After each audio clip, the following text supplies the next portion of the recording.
What is up, folks at home? Welcome back to the channel. Today we are going to dive into day number 12 of 100 tips and tricks to help make you a better bass angler. If you guys have been enjoying the series, give us a like, subscribe, let us know in the comments what you want us to talk about in the future. Let's get into day 12 though. Day 12 is all about where to cast for bass, so casting angles and why they're going to make you catch more fish. So we're going to hit the paper today. We're gonna set this up. I'm gonna draw some situations out for you and just talk about how casting angles can make all the difference. Let's go. All right, guys, first up, let's talk about your classic pond fishing, right? Most ponds are gonna be some kind of circle, some kind of bowl, what have you. And a lot of people, when they come to the bank, they start over here, right? And the first cast they're gonna make is out here into the middle of the pond. Because everybody thinks, like, the further I can get it away from you, the more I'm gonna catch. That's really not true, right? Most ponds are bowl-shaped and they have very little irregularities, very little things that are different.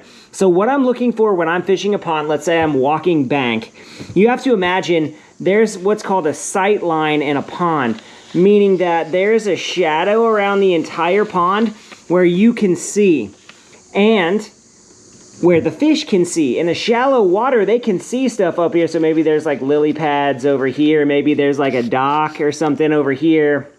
Maybe over here there's cat tails, something like that. But all throughout the pond, right, you have all of these different pieces of cover, but the structure of the pond is based off of a sight line, right? And a sight line is where you can effectively see and where you can no longer see, right? And it's different in every pond depending on water clarity. So if you're in a pond that's got 4 or 5 foot of visibility, that's gonna be 7, 8 foot off the bank where that sight line is. Bass are going to sit on this sight line and look to ambush things that come in here, because when you go from light to dark, there's that second where it takes to adjust. So bass are going to ambush right on this sight line. So instead of making a cast out to the middle of the pond and bringing it straight back through and only having a tiny bit in the ambush point, what I want to do is I want to set up down here, right? And I want to make that cast all the way down the sight line, and then I'm fishing my lure back down that line. So I'm getting in the strike zone from here to here, right? That's way more chances for me to get bit versus bringing it right back across there. Now, that's for a pond that we really have, nothing in it. But if you think about it, a lake, you break down sections of a lake into pond-sized sections, and then you fish them according to that, right? So if I'm gonna go to a lake, let's move this over here, right? And let's say that, all right, here's my lake, right? This is the bank of the lake that I'm on, right?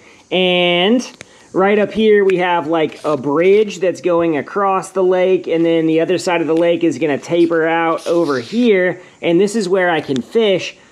Okay, now I've got a different conundrum, right? So if I'm walking bank over a bridge, overpass, this is a river, a lake, what I wanna look for now is, I wanna look for that sight line, number one. So here's that sight line going this way, here's that sight line going this way, but I wanna look for anything that is crossing that, or anything that is a choke or a funnel or any kind of point, things like that. So if I'm fishing right here, a great cast for me is down the sight line right here, or I'm fishing over here, down the sight line right here. That's a great cast, right? Because chances are I'm gonna find something. But let's say you've got a whole bunch of lily pads over here, right? That comes out like that and down. Now I want to change my cast, right? I want to walk down the bank till I'm by those lily pads, and what I want to do is called slicing the pie. Let's say I put a frog on. I'm going to start on the outside edge, and then I'm going to make these successive casts just like this, because what I'm doing is,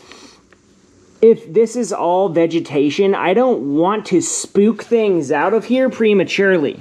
By spook things out of here prematurely, I want to start out here and then work my way in on successive casts. So once I find where those fish are, I haven't walked something out this way and beat them up too much, right?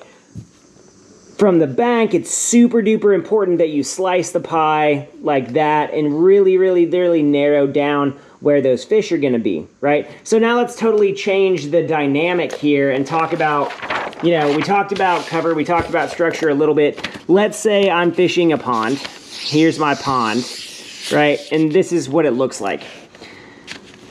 What I want to think about is, when I get to this pond, say I've never been here, the first thing that I'm going to look at is you have major structure on this pond right here that is a choke point. So right here, this is a choke point where if I want to go from this side of the pond to this side of the pond, I've got to go through here.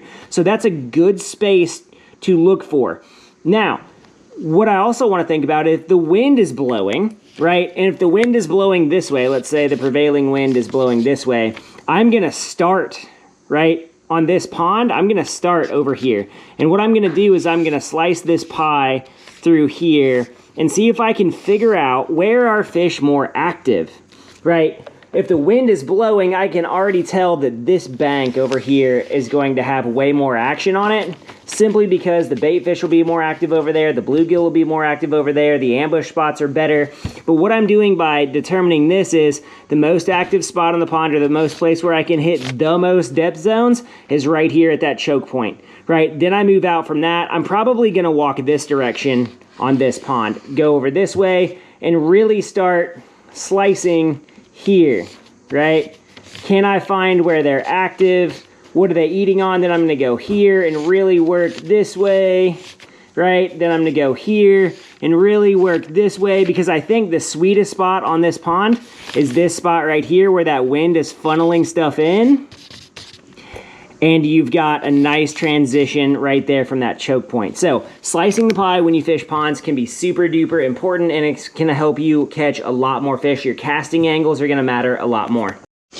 Guys, if you enjoyed today's breakdown, let us know in the comment section what you want us to break down in the rest of the series. We hope you're having a good time. We'll be back tomorrow with day 13 of 100 tips and tricks to help you catch more bass. We'll see you next time.